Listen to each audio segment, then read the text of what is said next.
Hey guys, it's me, Tiffany, also known as Talker Tiffy, and as you may already know, I'm currently in quarantine at Movenpick KLIA. A few days ago, the Prime Minister released an announcement saying that those who have been fully vaccinated and received both doses of their registered vaccine and have had waited 14 days after the second dose are eligible for home quarantine.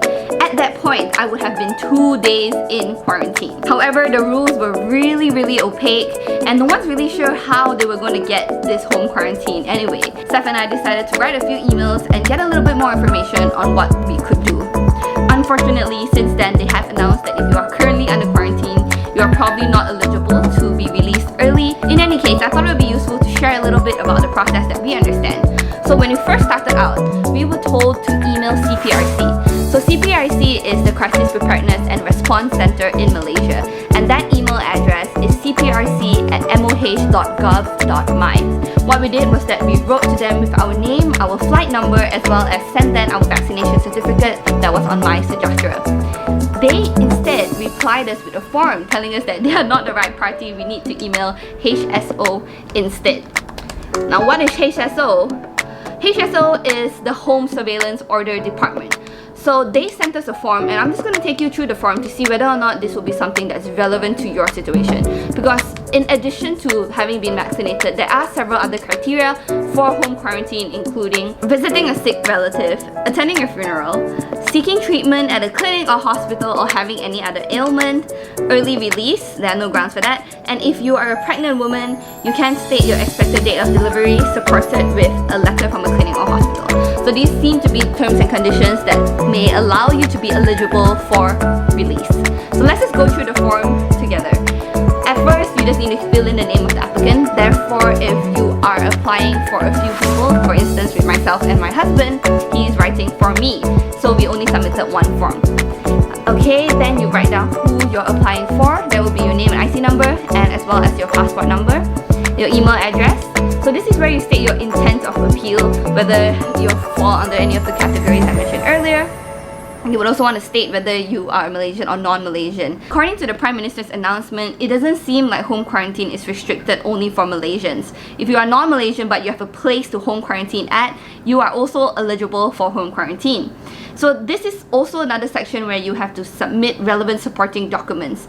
So we are looking at either medical records, death certificate if you're attending a funeral, permission for hospital admission if hospital admission is required, approval for entry by the immigration department, this is for non-Malaysians. You will also need a work permit. If you're under the reciprocal green lane, then you could submit your approval as well. And here we are at the grounds that we are applying for, which is the proof of COVID-19 vaccination. So this is where we attached our vaccination certificate screenshot from my Sejahtera, and then we also stated the name of our vaccine, first dose and second dose. Moving on, if you're applying to attend a funeral or visit a sick relative, you would need to put that location there. Name your departing country and travel details. Name the quarantine station that you're currently located, if this is relevant to you, which it was for us, as well as put your full home address if you would like to request for home quarantine. Since this form is for that, then definitely that's what we are trying to do here. Include the telephone number of the applicant as well as person under surveillance. So that's what PUS stands for. That means it's the applicant as well as anyone else that they're applying with. So this is where it gets interesting. Apparently, one of the factors that they use to consider whether or not they will approve your application is if you pass the home risk assessment, the number of people who live in the house. I assume if there are lots of people living in the house, then it's considered higher risk, because if you are positive, you have more people that you could infect. Secondly, the number of occupants over the age of 60. So if you are living with someone elderly, this may also affect your chances. They also ask for the number of occupants under the age of 12 years old. They also want to know whether there are any occupants in the house who are suffering from a comorbid condition or any other illness. So if there's anyone in your family that has diabetes, that has a heart disease, that has any form of comorbidity, that's something that you will need to state.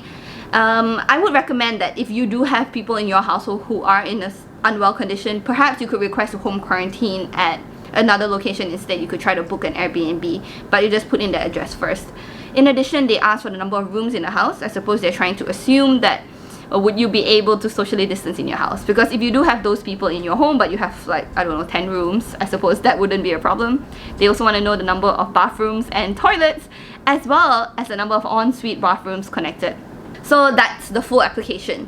Once you're done, you attach all of that. For me, I like to save it in a PDF because I just feel that it's less likely to be amended or edited, and you want the format to come out just nice. Then we send that off to their email address that they provided, which is hso@moh.gov.my. If you would like, you can also CC CPRC. So for us, it took us about 1 day to receive the form. So Seth and I sent 2 separate emails from both our email addresses, and Seth sent his an hour earlier than mine, and he received a reply with the form almost immediately. But I sent an email later on, but I only got my reply at about 4 to 5 p.m. I did try to go to the CPRC website, and at the point of recording this, they didn't seem to have the form online. So I definitely think emailing them earlier is your best shot. They have a WhatsApp number for you to message, that's for the CPRC, but although I sent my message yesterday morning, I still have not received a reply. So email is really your best way forward. With that being said, I hope this has been helpful, and stay safe everyone. See you again next time. Bye!